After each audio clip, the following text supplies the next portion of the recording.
I never thought I would fall in love with Dafne Coleman. If you had told me 10 years ago that she would become the most important person in my life, I would have laughed in your face. Actually, I probably would have rolled my eyes and walked away, because that is what I did whenever Dafne was around back in high school.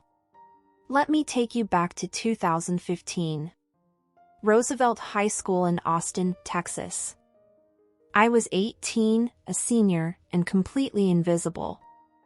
I was the quiet Mexican girl who sat in the back of every class, did my homework, kept my head down.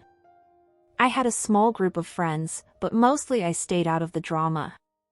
I was focused on getting good grades so I could get into college and make my parents proud. And then there was Dafne Coleman. Dafne was everything I was not. She was the most popular girl in school. Long blonde hair that always looked perfect, bright blue eyes, a smile that could light up a room. She was 5'5", but she carried herself like she was 6 feet tall. Captain of the cheerleading squad. Homecoming queen. Every guy in school wanted to date her, and she knew it. She had dated half the football team by senior year. There was always some new drama with Dafne and whatever boyfriend she had that week. She would break up with one guy on Monday and be making out with another guy by Friday. The hallways were always buzzing with gossip about her. And she was mean. Not in an obvious bully kind of way, but in that subtle way popular girls can be. She would make comments about other girls' clothes, their hair, their makeup. She would laugh at people behind their back. She would act sweet to your face and then talk about you the second you walked away. I watched her hold court at lunch every day, surrounded by her cheerleader friends and whatever guy she was dating that week. She would flip her hair and laugh too loud and make sure everyone was looking at her. She thrived on attention. We had 3 classes together senior year: English, calculus, and history. She sat in the front row in every class, always dressed perfectly, always raising her hand to answer questions even when she clearly did not know the answer. The teachers loved her because she was charming and pretty and knew how to play the game. I sat in the back and kept quiet. We never spoke. Not once in 4 years of high school. We existed in completely different worlds. She was the sun, and I was a shadow. And I was fine with that. I had no interest in her world of drama and superficiality. There was one moment I remember clearly. It was spring of senior year, maybe April.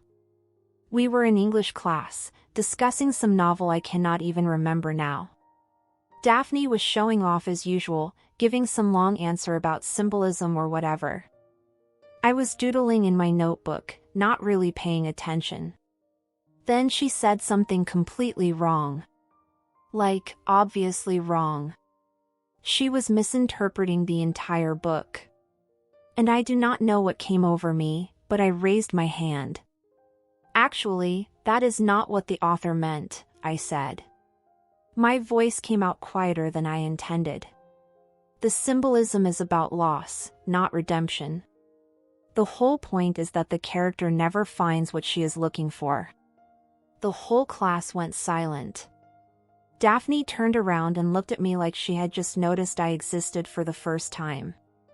"And you are?" she said, with this little smirk on her face. "Jane," I said. "We have been in the same class all year." "Well, Jane," she said, drawing out my name like it was funny. "I am pretty sure I know what I am talking about. I got an A on the last essay." "Getting an A does not mean you understood the book," I said. The teacher cleared her throat. "Actually, Jane is correct.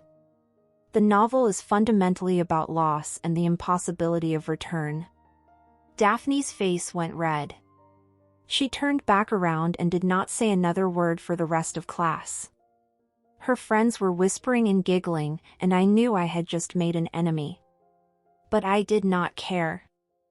I was so tired of watching her coast on her looks and charm without actually earning anything. After that, She would give me these cold looks whenever she saw me in the hallway. Like I had committed some unforgivable crime by correcting her in class. I ignored her. I had bigger things to worry about, like college applications and scholarships. We graduated in June 2015. I was relieved to never have to see Dafne Coleman again. Fast forward 10 years. It is 2025 now. I am 28 years old. I graduated from the University of Texas with a degree in marketing. I spent a few years working at a small firm in Houston, but last year I moved back to Austin when I got offered a position at a tech startup called Brightwave Digital. It is a good job. Better pay than my last position, more creative freedom, a younger team. The office is in downtown Austin, one of those modern spaces with open floor plans and standing desks and a coffee bar that serves oat milk lattes. My first day was in January. I was nervous, the way you are on any first day. I wore my best blazer and got there early. The HR person gave me a tour, showed me where everything was, introduced me to a few people. Then she walked me to my desk. You will be sharing this office space with one other person on the creative team, she said. She is running late this morning, but she should be here soon. Her name is Dafne. I did not think anything of it. Dafne is not that uncommon of a name. I settled in at my desk, logged into my computer, started going through the onboarding materials. About 30 minutes later, I heard the office door open. Sorry I am late, a voice said. Traffic was insane. I looked up and froze. Dafne Coleman was standing in the doorway. She looked different. Older, obviously. Her hair was shorter now, cut to her shoulders. She was dressed professionally in slacks and a white blouse. But it was definitely her. Those blue eyes. That face. She looked at me and her eyes went wide. Jane, she said. Dafne, I said. My voice came out flat. We stared at each other for a long moment. You two know each other, the HR person said, smiling like this was a pleasant coincidence. We went to high school together, Dafne said. She was still staring at me. How wonderful, the HR person said. Well, I will leave you two to catch up. Jane, if you need anything, my office is down the hall. She left, closing the door behind her. The silence was heavy. Dafne set her bag down at her desk, which was directly across from mine. Our desks faced each other. We would be looking at each other all day, every day. So, she said finally. This is unexpected. Yeah, I said. How have you been? She asked. She sounded genuinely curious, which surprised me. Fine. Good. You? Good. Really good, actually. She sat down and opened her laptop. I guess we are going to be working together. I guess so. Another awkward silence. Look, she said. I know we were not exactly friends in high school. But that was a long time ago. We are adults now. We can be professional, right? Of course, I said. Great. She smiled, but it did not quite reach her eyes. I am looking forward to working with you, Jane. I nodded and turned back to my computer. My heart was pounding. Of all the people in Austin, of all the companies I could have ended up at, I was stuck in an office with Dafne Coleman. The first few weeks were awkward. We were polite to each other, professional, but there was this tension in the air. We would work in silence most of the day, only speaking when we had to collaborate on a project. But I started noticing things about her. Small things. She was not the same person I remembered from high school. She was quieter, more focused. She did not talk about herself constantly. She did not name drop or brag.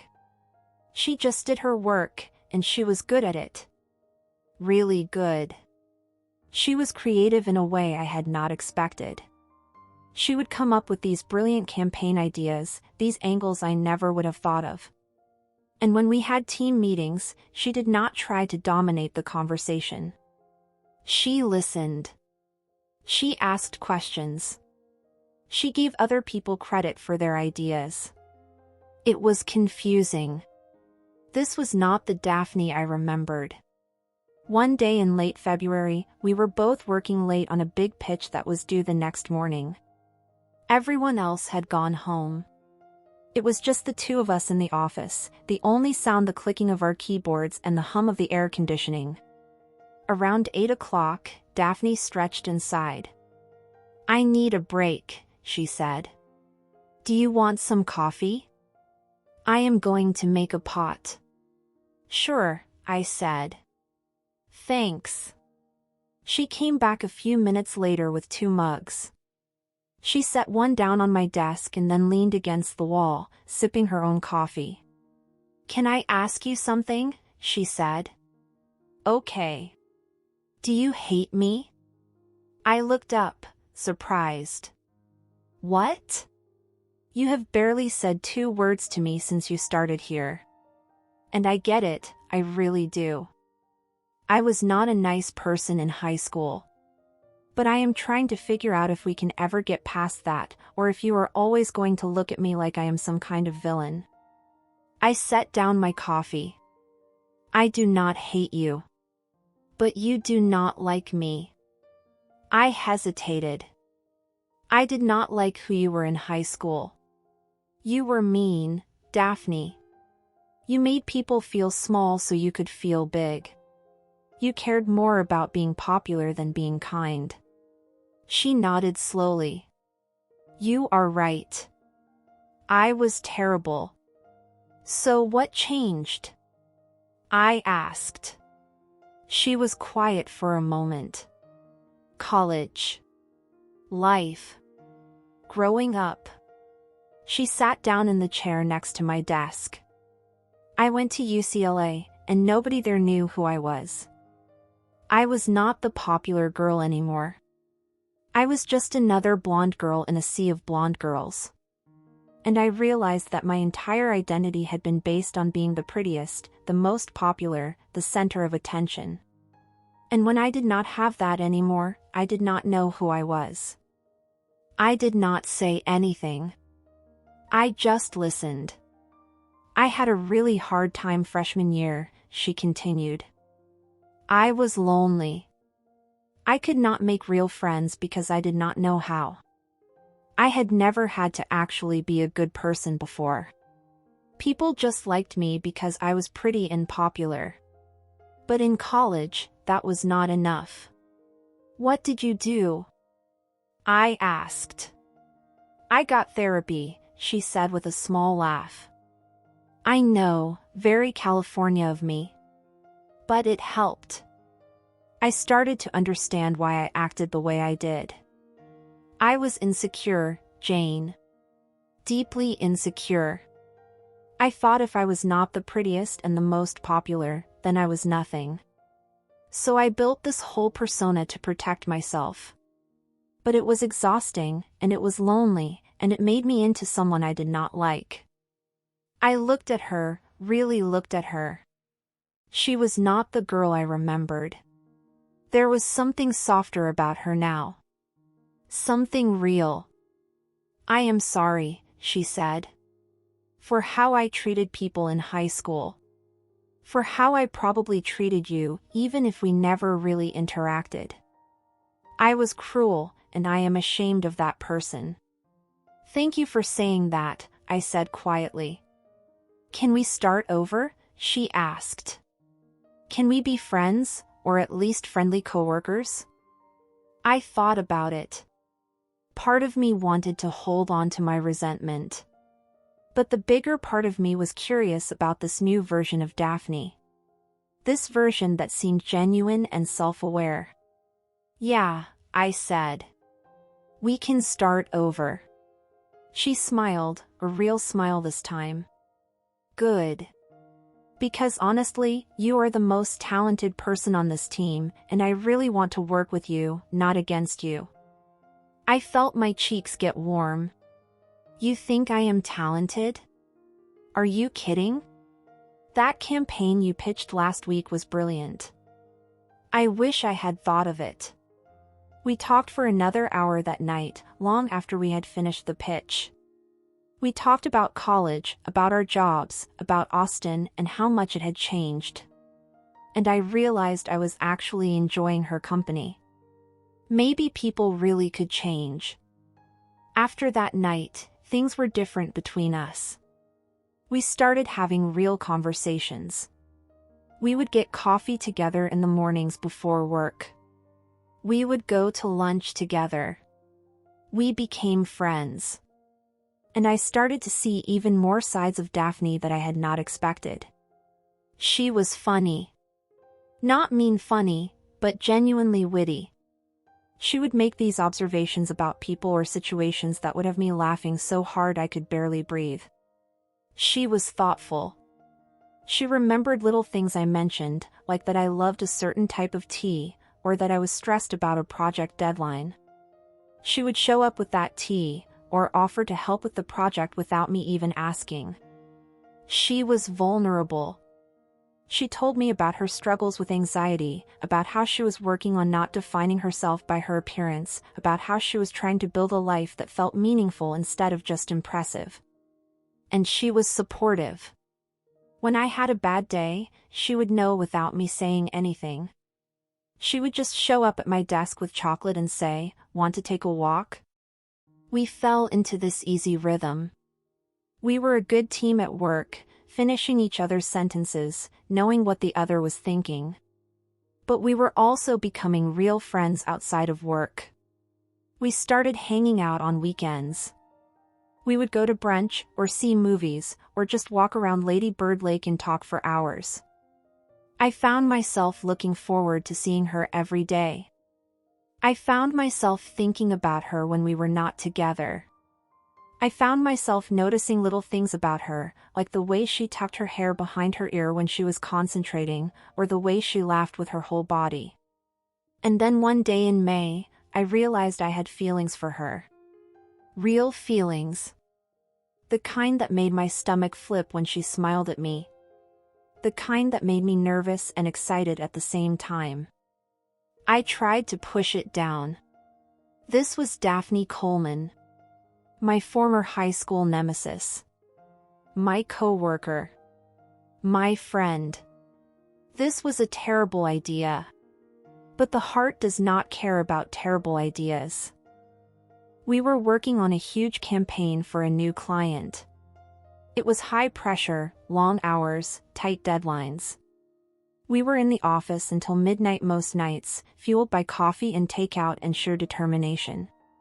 One night in early June, we finally finished the presentation. It was 2 in the morning. We were the only ones in the building.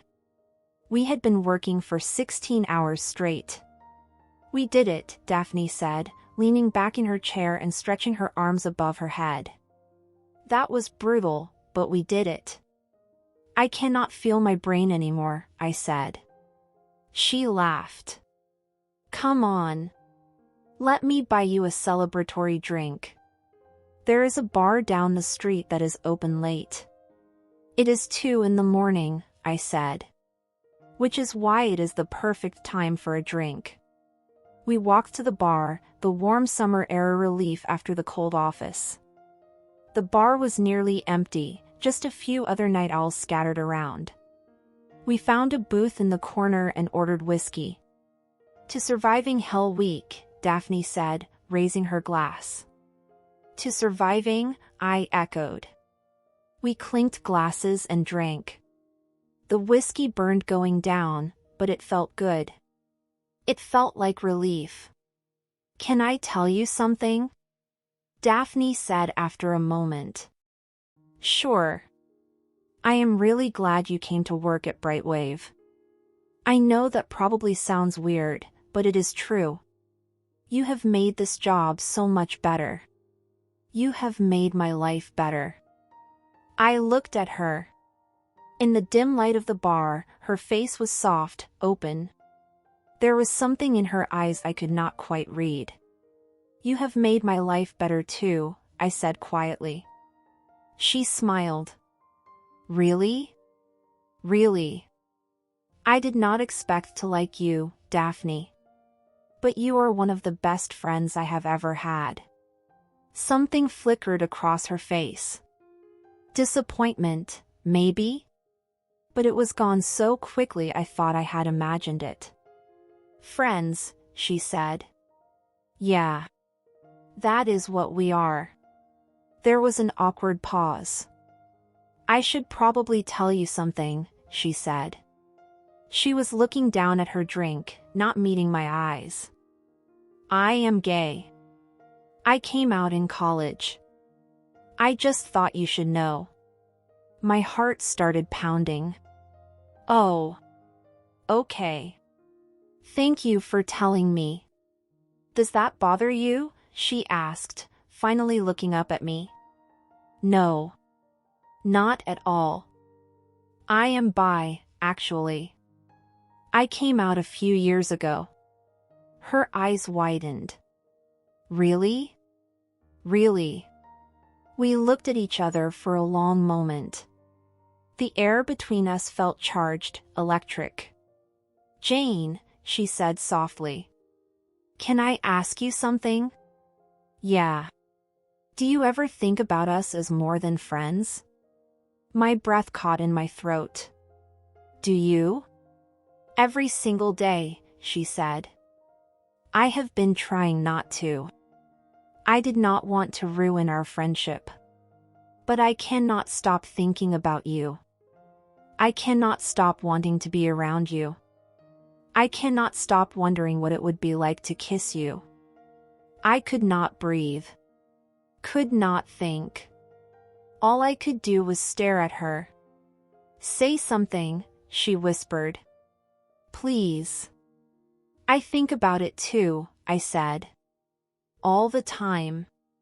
She smiled, and it was the most beautiful thing I had ever seen. Can I kiss you? Yes. She leaned across the table and kissed me. Soft at first, tentative, like she was afraid I would pull away. But I did not pull away. I kissed her back, threading my fingers through her hair, pulling her closer. When we finally broke apart, we were both breathing hard.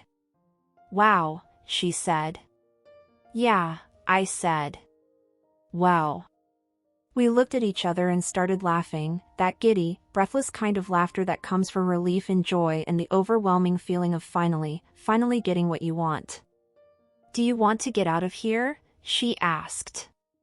Yes, I said. Absolutely yes. We went back to her apartment. She lived in a nice complex in East Austin, a one-bedroom with big windows and plants everywhere. It was cozy and bright and completely her.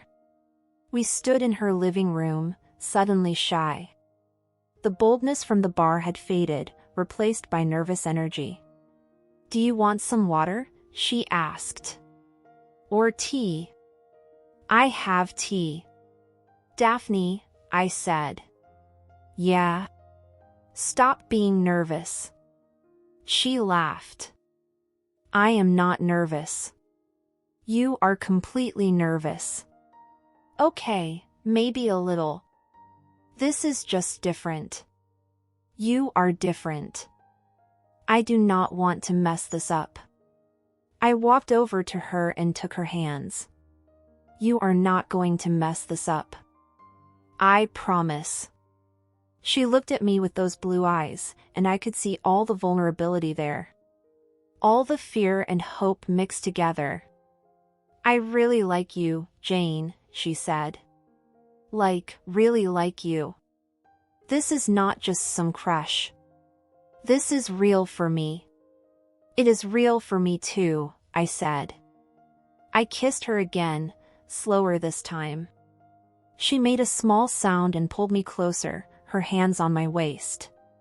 We stumbled backward toward the couch, not breaking the kiss, not wanting to stop touching each other. We fell onto the couch, tangled together. She kissed my neck, my collarbone, and I gasped. Her hands were everywhere, mapping my body, learning what made me react. "Is this okay?" she whispered against my skin. "More than okay," I said. We stayed on that couch for hours, kissing and touching and learning each other. Nothing too intense, just the slow, sweet exploration of new lovers. She was gentle and attentive, always checking in, always making sure I was comfortable. Eventually we moved to her bedroom. She had string lights hung around the ceiling that cast everything in a soft, warm glow. We undressed each other slowly, reverently, taking our time.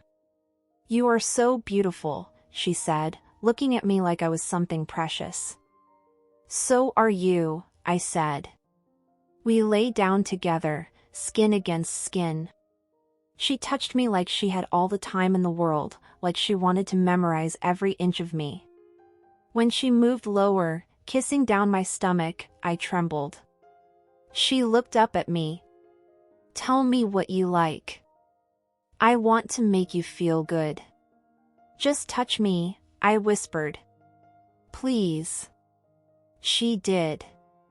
Her hands, her mouth, everything was perfect. She paid attention to every sound I made, every movement, adjusting and learning. When I finally came apart under her touch, I cried out her name, my hands fisted in her hair. She crawled back up to kiss me, and I could taste myself on her lips. "Your turn," I said, and I proceeded to return the favor.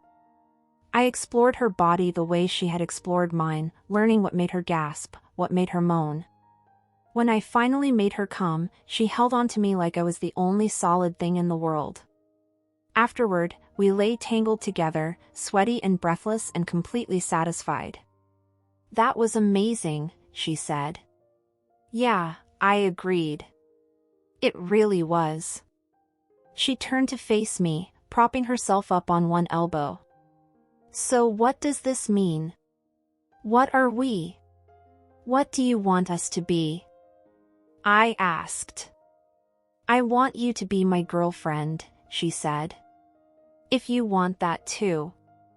"I want that too," I said. "More than anything." She kissed me, soft and sweet. "Okay then. Girlfriends." "Girlfriends," I echoed, and I could not stop smiling. The next few months were bliss.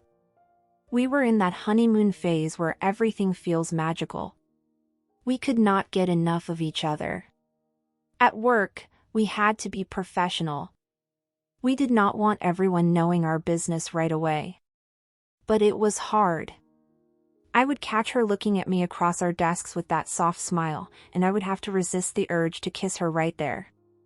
We would leave work separately and then meet up at one of our apartments. Most nights we stayed at her place because it was bigger. We would cook dinner together, or order takeout. We would watch movies on the couch, tangled together.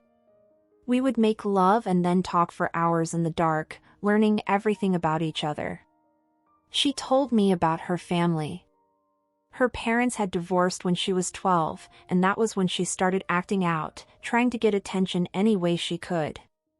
Her mom had remarried and moved to California, and Dafne rarely saw her. Her dad still lived in Austin, and they had a better relationship now, but it was complicated. I told her about my family. My parents had immigrated from Mexico before I was born. They worked so hard to give me opportunities they never had. I was the first person in my family to go to college, and they were so proud of me. But I had not told them I was bi yet. I was scared of disappointing them. "You should tell them," Dafne said one night as we lay in bed. "You deserve to be fully yourself with the people you love." "I know," I said. "I am just scared." I will be there with you if you want, she said. When you are ready. That meant everything to me. We started spending weekends together. We would go hiking in the hill country. We would explore Austin, trying new restaurants and bars. We would go to the farmer's market on Saturday mornings and buy fresh flowers for her apartment. One Sunday in August, we decided to spend the day at Barton Springs Pool. It was hot, the kind of Texas heat that makes you feel like you are melting. The cold spring water felt incredible. We swam and floated and splashed each other like kids. At one point, Dafne wrapped her arms around me from behind and kissed my shoulder, and I did not care who saw. I was happy. Completely, unreservedly happy. I love you, she said quietly, her lips against my ear. I turned around to face her. What? I love you, Jane. I know it has only been a few months, but I do. I love you. My eyes filled with tears. I love you too. She kissed me there in the water, in front of everyone, and I had never felt more free. In September, we decided to tell people at work.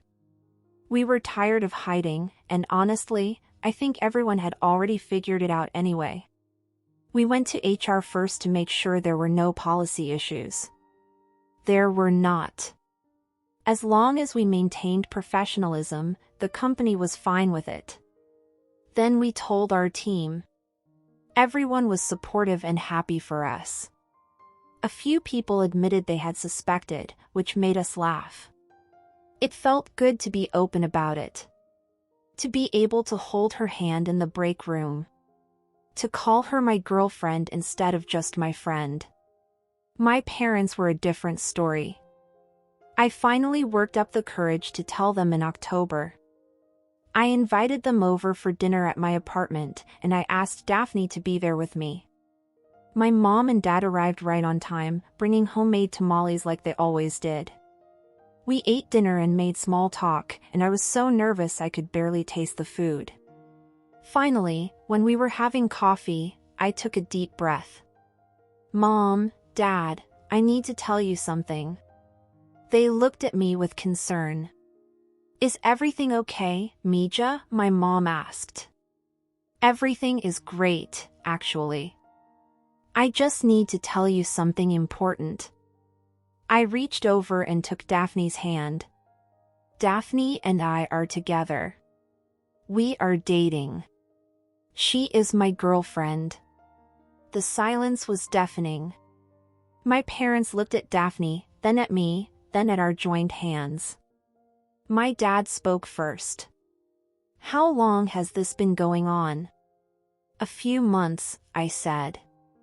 I wanted to tell you sooner, but I was scared. Scared of what? My mom asked. Her voice was tight. Scared that you would not accept me. That you would be disappointed. More silence. My heart was pounding so hard I thought it would break through my chest. Then my dad sighed. Jane, you are our daughter. We love you. We do not understand this, but we love you. We need some time, my mom said. Her eyes were watery. This is not what we expected. But we love you. It was not perfect, but it was a start. After they left, I cried in Daphne's arms. Happy tears, sad tears, relieved tears, all mixed together. They will come around, she said, stroking my hair. Give them time. And she was right. Over the next few months, my parents slowly accepted our relationship. They invited Dafne to family dinners. They asked her about her work, her life. They were trying, and that was all I could ask for. As winter approached, Dafne and I had been together for almost 6 months. We were talking about moving in together. My lease is up in January, she said one evening as we were making dinner. What if we got a place together? Something bigger than either of our apartments. Somewhere that could be ours. Really? I asked. You want to live together?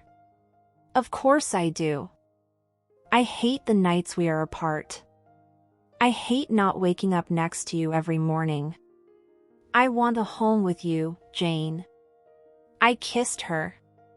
I want that too. We started apartment hunting. We looked at places all over Austin, trying to find something that felt right. We finally found a 2-bedroom in South Austin, a cute little bungalow with hardwood floors and a small backyard. It was perfect.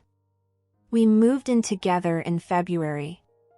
It was chaotic and exhausting and wonderful. We spent weekends unpacking boxes and arranging furniture and arguing about where to hang pictures. It felt like playing house, except it was real. We had our first fight about a month after we moved in.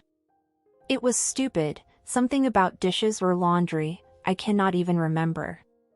But we both said things we did not mean, and I ended up crying, and she ended up apologizing, and we figured it out.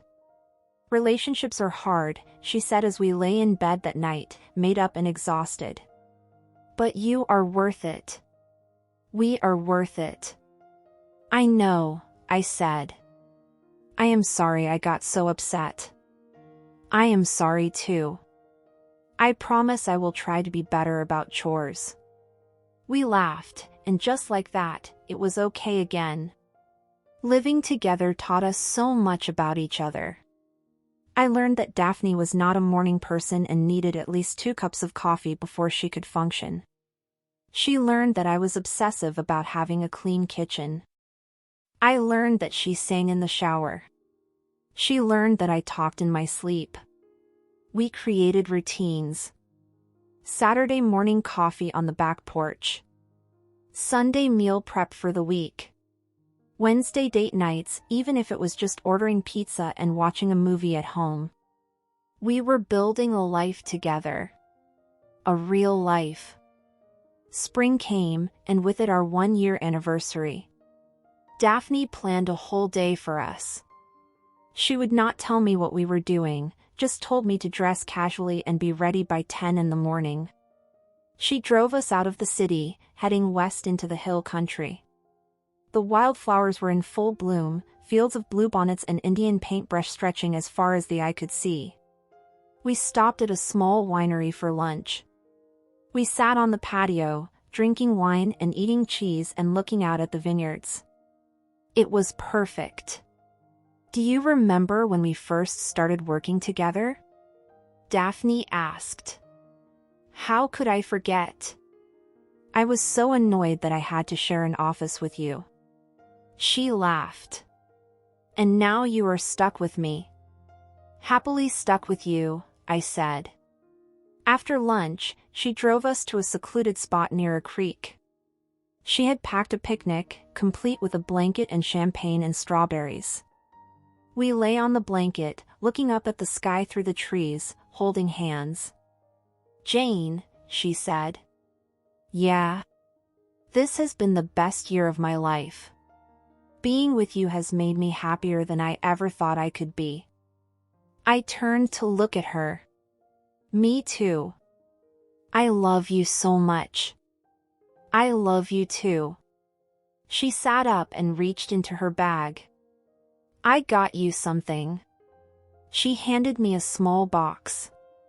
Inside was a delicate silver necklace with a small pendant shaped like a heart. Open it, she said. I opened the locket.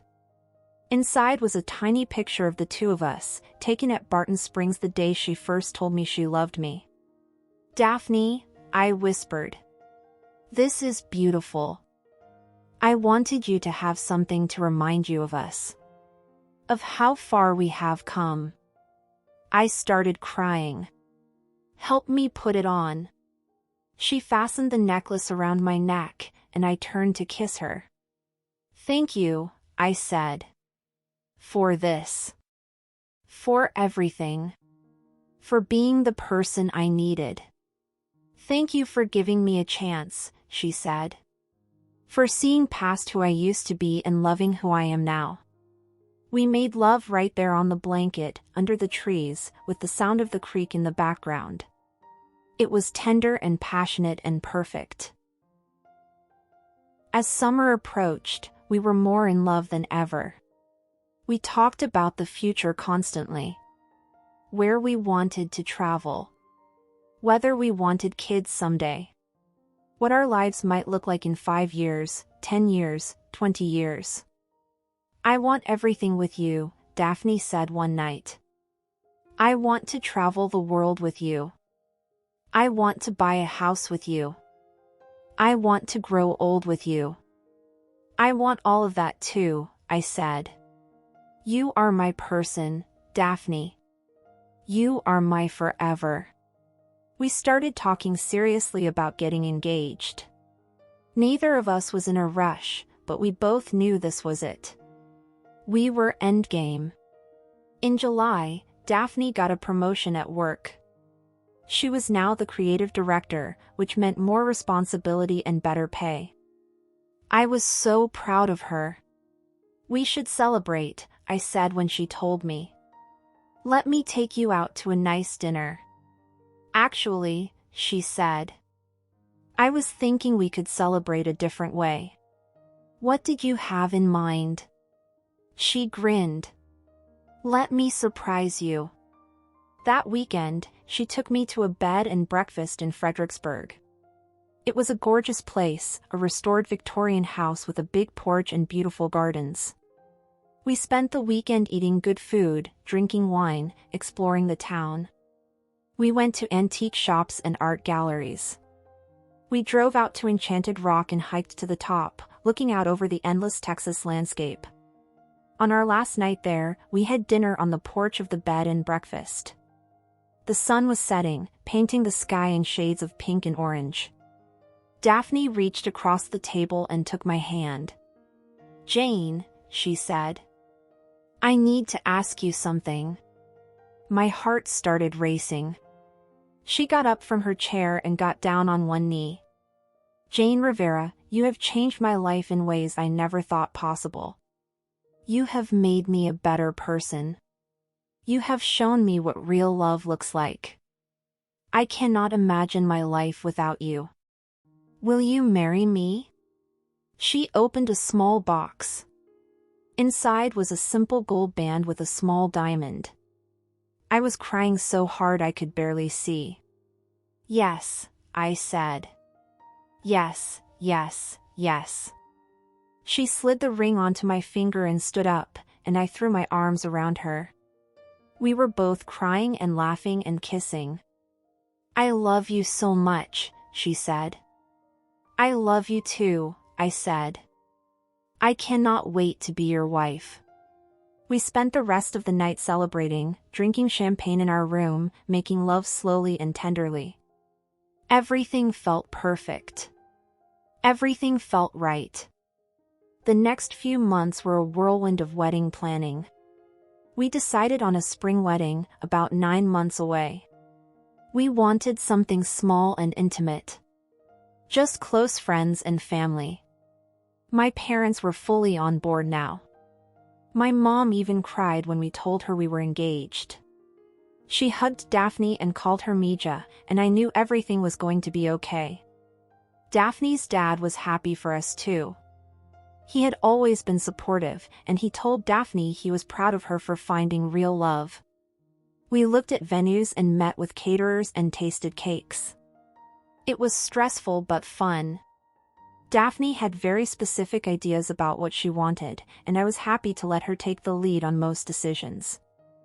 I just want one thing, I told her one day as we were going through invitation designs. What is that? I want to write my own vows. I want to tell you exactly how I feel in front of everyone we love. She smiled. I would love that. I want to write mine too. Work was going well for both of us. We had been promoted to lead the entire creative department together.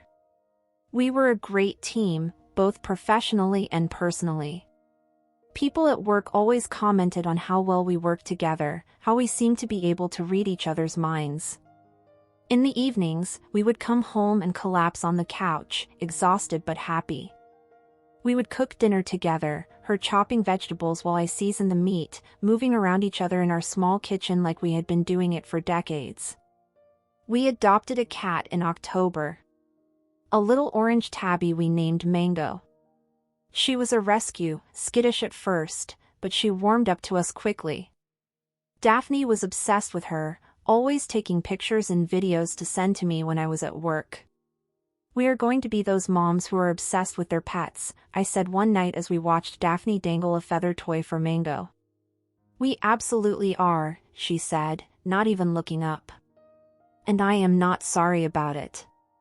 Halloween came, and we dressed up as characters from our favorite TV show and went to a party with friends from work. Christmas came, and we spent it with my family, my mom teaching Dafne how to make tamales while my dad and I decorated the tree. New Year's Eve we spent at home, just the two of us. We made a fancy dinner, drank champagne, and at midnight we kissed on our back porch under the stars. "This is going to be our year," Dafne said. "The year we get married." "I cannot wait," I said. Winter turned to spring.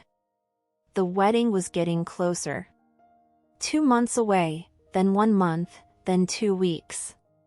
We had our bachelorette parties. Mine was a low-key dinner with my closest friends.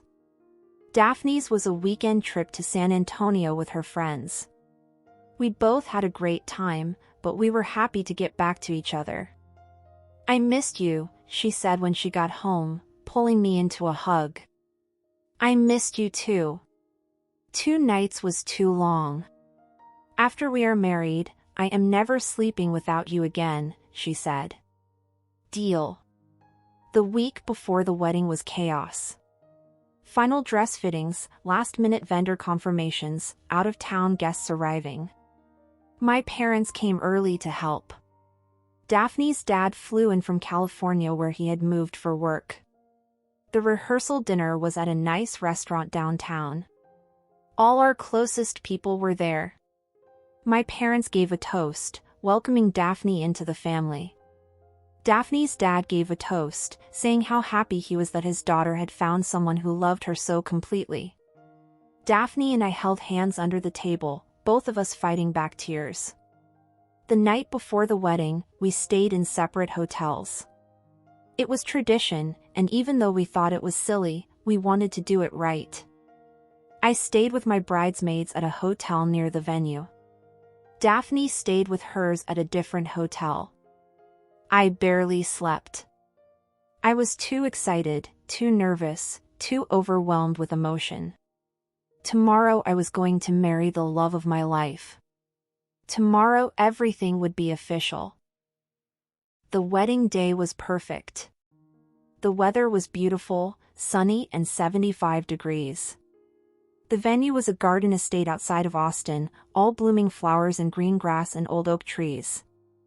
I got ready with my bridesmaids, drinking mimosas and laughing and doing our makeup. When I put on my dress, a simple white gown with lace sleeves, my mom started crying. "You look so beautiful, Mija," she said. "Thank you, Mama," I said, hugging her carefully so I would not mess up my dress. The ceremony was at 4 in the afternoon. I waited in the house while our guests took their seats in the garden. I could hear music playing, people chatting. Then it was time. My dad came to get me. He looked handsome in his suit, and his eyes were wet. "You ready?" he asked. "More than ready," I said. He walked me down the aisle. I saw all our friends and family standing and smiling. I saw the officiant waiting under an arch covered in flowers. And then I saw Dafne. She was wearing a white suit, tailored perfectly to her body. Her hair was styled in soft waves. She was crying before I even got halfway down the aisle. When I reached her, my dad kissed my cheek and placed my hand in hers. "Hi," she whispered. "Hi," I whispered back. The officiant began the ceremony, but I barely heard a word. I was too busy looking at Dafne, at the woman I was about to marry. Then it was time for vows. Dafne went first. She pulled out a piece of paper, her hands shaking. "Jane," she said. 10 years ago, we sat in the same high school classroom, and I did not even know your name. I was so lost back then, so focused on being someone I thought people wanted me to be. And you were there, quiet and brilliant and completely yourself. I did not understand you then. I did not understand a lot of things. But life has a funny way of bringing people back together when they are ready. When we met again, I was a different person. Or maybe I was finally becoming the person I was always supposed to be. And you saw that. You gave me a chance. You saw past my mistakes and loved me anyway. You have made me better. You have made me kinder, braver, more honest. You have shown me what it means to truly love someone and be loved in return. I promise to spend the rest of my life being worthy of that love. I promise to support your dreams, to hold you when you cry, to laugh with you when you are happy. I promise to be your partner in every way. I promise to love you with everything I have every single day, for the rest of my life. I was crying so hard I could barely see. The officiant handed me a tissue, and everyone laughed. Then it was my turn. I took a deep breath. "Dafne," I said. "When I was 18, I thought I knew exactly who you were. I thought you were shallow and selfish and not worth my time. I was so wrong. What I did not know then was that people can change. People can grow. People can become the best versions of themselves when they find the right person to grow with. You are my right person. You are my best friend, my partner, my home. You make me laugh every single day.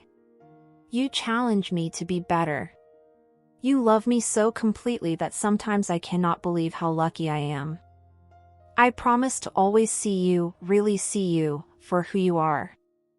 I promise to support you through every challenge and celebrate every victory. I promise to build a life with you that is full of love and laughter and adventure. I promise to love you not just today, not just tomorrow, but for every day we have together. You are my forever, Dafne. And I cannot wait to spend the rest of my life proving that to you." We were both crying now. Half the guests were crying too. The officiant smiled. "By the power vested in me, I now pronounce you married. You may kiss."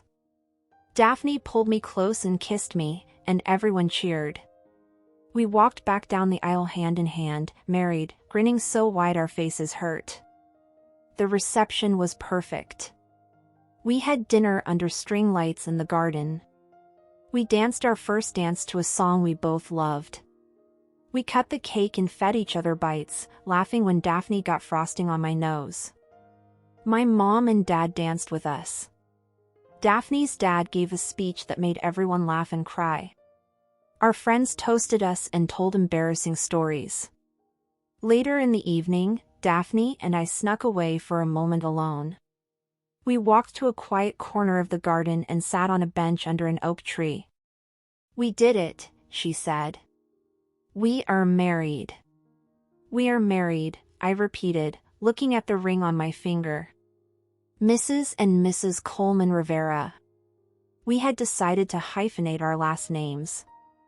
It felt right, combining our identities into something new. "Are you happy?" she asked. "I have never been happier in my entire life," I said. "Are you?" "Completely. Entirely. Overwhelmingly happy." She kissed me softly. "Thank you for marrying me." "Thank you for asking," I said. We sat there for a while, just holding each other, listening to the music and laughter from the reception. What do you think high school Jane would say if she could see us now? Dafne asked. I laughed. She would probably faint from shock. High school Dafne would not believe it either. She was so lost. She had no idea that the quiet girl in the back of the classroom would end up being the love of her life. Life is funny that way, I said. The people we think we know, the people we think we are, it all can change so much. I am glad it changed, she said. I am glad we both changed. I am glad we found our way to each other. Me too, I said. Me too. We went back to the reception and danced until our feet hurt. We hugged everyone goodbye as they left. And then finally, it was just us. We drove to a hotel downtown where we were spending our wedding night before flying to Italy for our honeymoon in the morning. We collapsed onto the bed, exhausted and happy. Mrs. Coleman Rivera, Dafne said, rolling over to face me. Mrs. Coleman Rivera, I said back. She kissed me, slow and deep, and we made love as wives for the first time. It felt different somehow, more significant. We belonged to each other now in a way that was recognized by the world. Afterward, we lay tangled together, too happy to sleep. I love you, she whispered. I love you too, I said. Forever. Forever, she agreed. And as I drifted off to sleep in my wife's arms, I thought about the journey that had brought us here. From strangers in a high school classroom, to reluctant coworkers, to friends, to lovers, to wives. It had not been easy. It had not been simple. But it had been worth every moment. Sometimes the people who are meant for us come into our lives when we least expect it. Sometimes they come back around years later, when we are finally ready to receive them. Sometimes the person you thought you could never love becomes the person you cannot live without. That is what happened with Dafne and me. And now, as I begin our life together as wives, I know with absolute certainty that I have found my home. Not a place, but a person. My person. My Dafne. My forever. Thank you for watching Sapphic Story Hour. Please like, subscribe, and share your thoughts in the comments. Until next time, bye-bye.